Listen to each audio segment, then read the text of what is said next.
just a thought, just a thought. That's my opinion. It's just a thought, just a thought. Get out your feelings. I'm so geeked because one of my faves is hanging out with me for a little while. There's a new movie that's coming out on February the 23rd. Got a little ways to go, just a few days.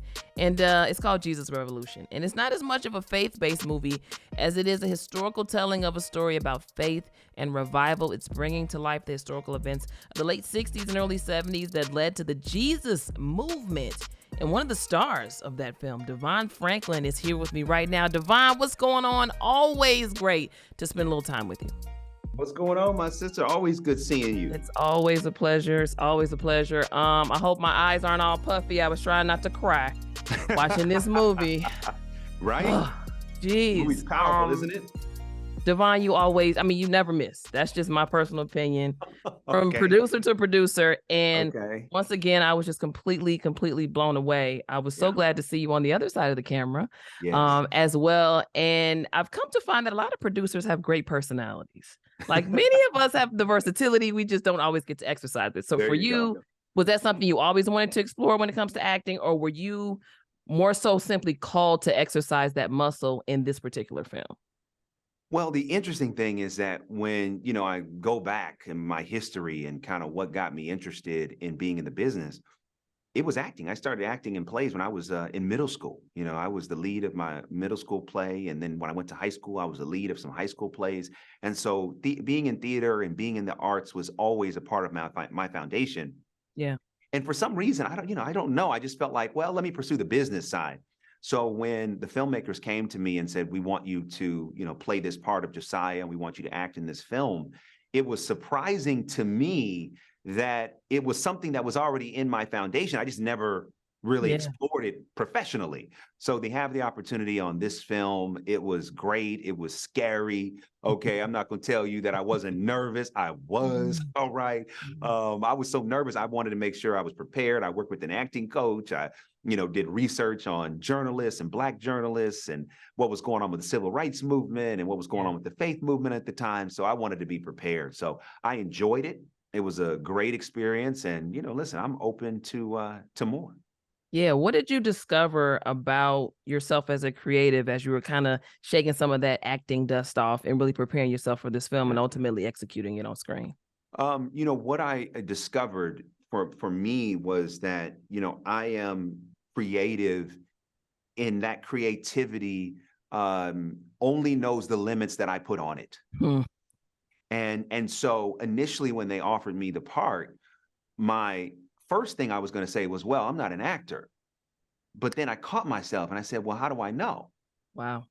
Right? So often when we're creative, we try to apply that creativity in whatever area that has the most momentum. Right. Oh, well, I'm a radio host, or I'm a TV host, or I'm an artist, or I'm a musician. It doesn't mean that we aren't those things, but we aren't those things exclusively. Yeah. So for me, I learned that my creativity only knows the limits that I put on it. So what if I take the limits off my creativity? Then what will happen? So I wanted to do this film because I really love the story, but it also helped me grow. It helped me expand beyond my box. And here's what I'm learning. What I'm learning is that our greatest challenge in life has to do with this. Yeah. How we think of ourselves. And can we go beyond even our own thoughts of what we can do? And so when I see this film and I see my face on the poster, I say, wow, okay, let me take the limits off of me. Yeah. Because with God, there's no limitation. So let me try to do my best to live that way. Absolutely. I want to stay on limitations for a moment because I feel like with this film, there weren't any, and you guys covered so much ground in a very tight window. So when we look at the mantras, when we talk about fear and brokenness, confusion, hope, forgiveness, love, just the frailties of the human condition, how were you guys able to just beautifully weave this together in a very tight, concise story? Because sometimes when all these things are thrown at people, it throws them off and they can't really keep track of what's going on. I thought you guys did a great job. My good brothers, John Irwin, Kevin Downs, Andy Irwin, are the filmmakers behind this film, and Brent McCorkle behind this film. And the work that they did, I think John has been working on this film for 7 years. And so much of the process creatively making a film is about script development. And, when you just keep working on the script and working on the script and working on the script, you get to a place where you can articulate what you're saying, which is the movie felt seamless in Yes. exploring all these themes. And the reason is because there were years dedicated to honing and refining and getting the messaging and the storytelling right. So when I read the script, I read probably the 100th draft of the script.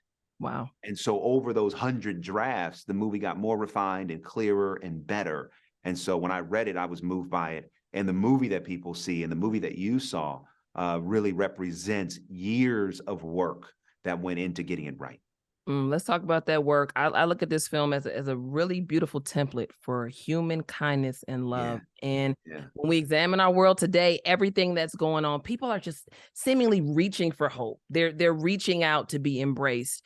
How do you hope this film resonates with those who are just in search of something that's real and some healing? Because I definitely think that's something that we all need. Yeah, I hope that it resonates deeply and strongly with anyone that has those needs. When you see the film is very authentic. It doesn't pull punches. It shows life in the way we experience it. It shows faith. It shows fear. It shows good. It shows bad. It shows virtue. It shows vice. Yes. And I believe that anyone seeing this film will resonate with how authentic it is. And I've seen this movie play with thousands of people across the country, and the response has been unanimous. People are moved to tears. They clap, they laugh, but they walk away feeling inspired and getting a renewed perspective on life. We got to get back to love, period, at the end of the day. And with saying that, the movie also shows that love alone isn't enough. That's right. So I can say I love you. There's no Christian you're going to come across that doesn't say, "Oh no, we love everybody." Yep. Okay, but is that love expressed in deed? Right. How are you So it's not just the practicing it? word, but is it expressed in action? So it's like, yes, love is important, but love alone is not enough. It's got to Yeah. be backed up by action that is supportive of what we actually say we're about. Absolutely. I really enjoyed watching also just the frailties of those in leadership. Oftentimes people look at pastors as these superhuman beings. They're not tangible. You guys really bring in the frailty that is leadership and the things that they go through. Why was it important for that to come across? And also, even for you as a minister, was there anything that, even seeing this movie or helping to put it together that was poured into you that you didn't expect to get from it, that you're able to continue to express moving forward? Yeah, it's the movie shows that we have got to get back to what this is about. The word says that, the commandments are summed up in two. One, love the Lord your God with all your heart, mind, body, and soul, and love your neighbor as Love yourself. your neighbor. That's what it comes down to. And I think that, I've been in ministry for a number of years and, been in the church my whole life. And I think sometimes we get away from that. And we do allow traditions to creep in, and we do start to put, restrictions on people and say, hey, you can do this and you shouldn't do that. At the end of the day, we got to be about love. Let people come to Christ. Let Christ do the convicting. Let Christ do the changing.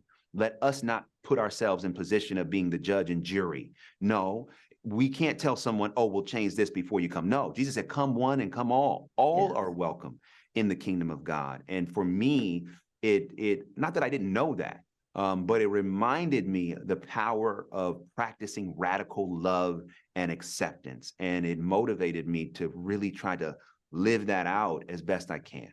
Yeah. Radical love and acceptance, revival.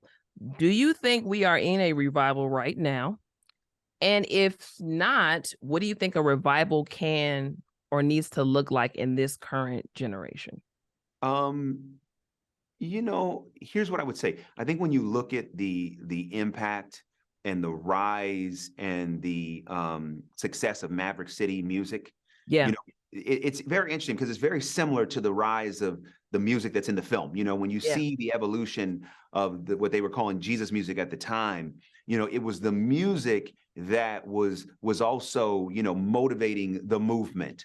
And so when you look at right now what's going on with Maverick City and how their music is really bringing together all different walks of life, I mean, I don't think there's been a group, at least in my lifetime, that can be successful in the Christian music charts and the gospel music charts at one time. And so that lets me know that there is revival bubbling underneath the surface, that this young group of people want love, they want acceptance, similar to the group of people that are portrayed in the film. And I think we can take some cues from the film. Yes, That I don't think revival is full blown yet. I don't think revival has turned into a modern revolution, but it can. If we embrace, if we nurture, if we accept what is happening right now. I think this younger generation wants to be loved, accepted for who they are, how they dress, how they think. And there is enough room in the body of Christ. There's enough room in the kingdom of God for everyone to come exactly as they are. So I think that, you see revival bubbling underneath the surface, but I think we're still a move or two away from it becoming a full-blown revolution. Yeah, I agree. And I hope to see that. DeVon, it's always great talking to you. Thank you Always good so seeing you, much my for sister. all you invest You in got it. content and beyond. I wish you nothing but the best. Thank you for this film. Thank I you. sincerely mean that. Likewise. All right, Pastor, let's begin. I was almost done with this, but then you did what nobody else would even dare. This thing that we found, I feel like I belong. You're gonna need a bigger church.